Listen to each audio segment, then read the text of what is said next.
আমার এলাকার যুদ্ধ হইল এই তিস্তা নদীর পারের যুদ্ধ, তাই নয় কি? আমি ওয়াদা দিয়ে শুরু করি, আমার আন্দোলনের রাজনীতির সব মিশন হবে এমপি হওয়ার পরে এই তিস্তা নদীর ব্যবস্থা করা। এই গতিয়াসামবাসী, ঘড়িয়ালডাঙ্গার 1 নং ওয়ার্ডবাসী, আপনাদের রাস্তাঘাটের সমস্যা সমাধান করা।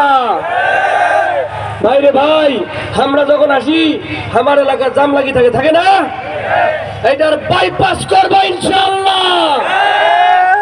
আরে আমরা ট্রেন আন্দোলন করে ট্রেন নিয়ে আসলাম, এই ট্রেন আমার এটা দাঁড়ায় না, তাই না?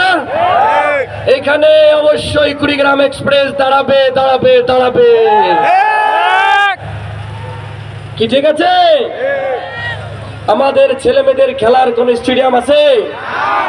আমি গতবার চেষ্টা করেছি, আমাদের এখানে এডিশনাল সেক্রেটারি ঘুরে গিয়েছে, আমি 2 বার ফোন দিয়েছি যে উলিপুরে দেখেছেন, রাজারহাট দেখেছেন, আমাদের স্টেডিয়াম কই? আমি আবার কথা দিচ্ছি, আমরা এমপি হলে এই মিনি স্টেডিয়াম বানিয়েই ছাড়বো। আসেন, আমার এলাকাতে রিস্কাওয়ালা অনেক, তাই না? আরে ভাই, রাস্তা দিয়ে হাঁটলেই 10 টাকা চাঁদা, তাই না?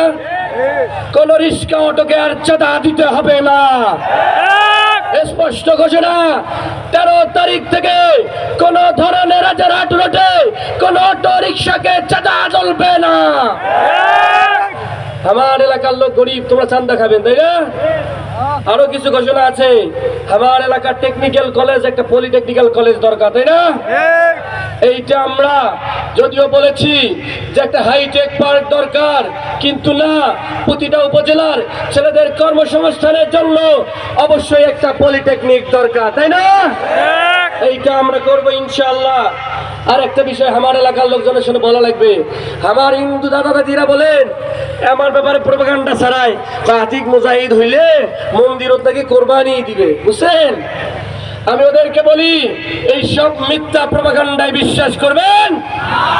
আমি কথা দিলাম, আমি এমপি হলে আমি একটা উপদেষ্টা পরিষদ বানাবো, যেখানে হিন্দু পুরোহিত থাকবে, মুসলিম আলেম থাকবে, মসজিদের ইমাম থাকবে, ছাত্র প্রতিনিধি, শিক্ষক প্রতিনিধি, সাংবাদিক প্রতিনিধি, সর্বস্তরের জনগণ নিয়ে আমি একটা কাউন্সিল বানিয়ে কাজ করবো ইনশাআল্লাহ।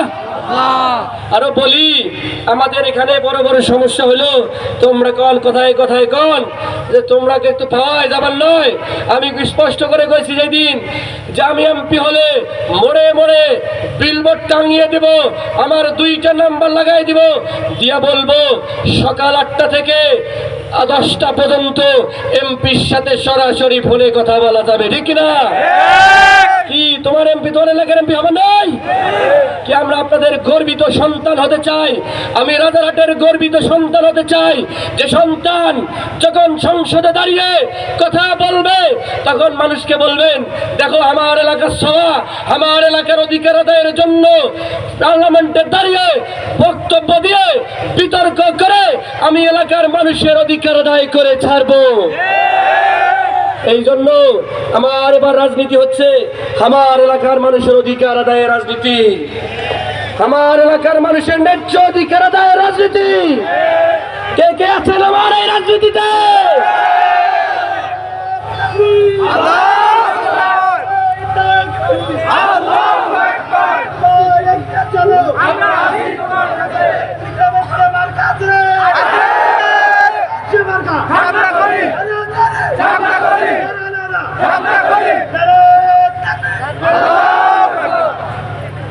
এরপরে আসি, আমাদের হিন্দু ভাই বোনদের আরেকটা বিষয় আশ্বস্ত করি, আমরা বলেছি আমাদের ইস্তেহার ঘোষণায় 9 নম্বর দফায় বলেছি মাইনরিটি প্রোটেকশন সেন্টার বানাবো, যেটার মাধ্যমে রাজারহাটে আমাদের হিন্দু অনেক বেশি, তাদের যথাযথ কি করব আমরা প্রোটেকশন দেবো ইনশাআল্লাহ। আমরা বলেছিলাম, আপনারা বলেন মোল্লার দৌড় কোথায় পর্যন্ত? এবার মোল্লারা কোথায় যাবে? মোল্লারা কোথায় যাবে? আর একটা জিনিস আপনাদেরকে ভেঙে দেই, মোল্লা শব্দের অর্থ অনেকে জানেন না। মোল্লা মানে হচ্ছে বিদ্যাসাগর, তাই নাকি? এবার বিদ্যাসাগররা কোথায় যাবে? সংসদে গিয়ে আমার এলাকার ন্যায্য অধিকার আমি আদায় করে নিয়ে আসবো ইনশাআল্লাহ। শেষ করতে হবে, আমরা মিছিল করব, তার আগে আমাদের মা বোনদের জন্য একটা স্পষ্ট বার্তা। আমাদের কুড়িগ্রামে আমরা বলেছি কুড়িগ্রামে একটা কুড়ি শিল্প বানাবো, যে শিল্প দিয়ে পাঞ্জাবি, আমি যে পাঞ্জাবিটা গায়ে দিচ্ছি এটা আমার ওয়াইফের বানানো পাঞ্জাবি। আমি চাই আমার মা বোনদের বানানো পাঞ্জাবি, কুড়িগ্রামের প্রোডাক্ট লেখা থাকবে মেড ইন কুড়িগ্রাম, সেইটা গায়ে দেবো ইনশাআল্লাহ। সেই ফ্যাক্টরি হবে, আমার পোশাক শ্রমিকে যারা কাজ করেন তারা এখানে এসে কাজ করবে, ঠিক কিনা?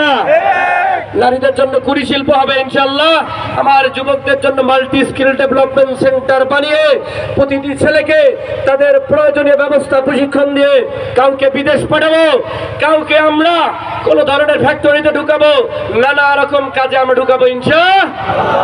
আপনাদের কাছে সেই প্রত্যাশা রাখি, আপনারা আমাকে সাপোর্ট করবেন ইনশাআল্লাহ। তো আপনারা যদি কাজ করেন, আপনাদের এই সন্তান, আমি কথা দিলাম আল্লাহকে হাজির নাজির রেখে আমি আপনাদের সন্তান হিসেবে আপনাদের সাথে বেঈমানি করব না।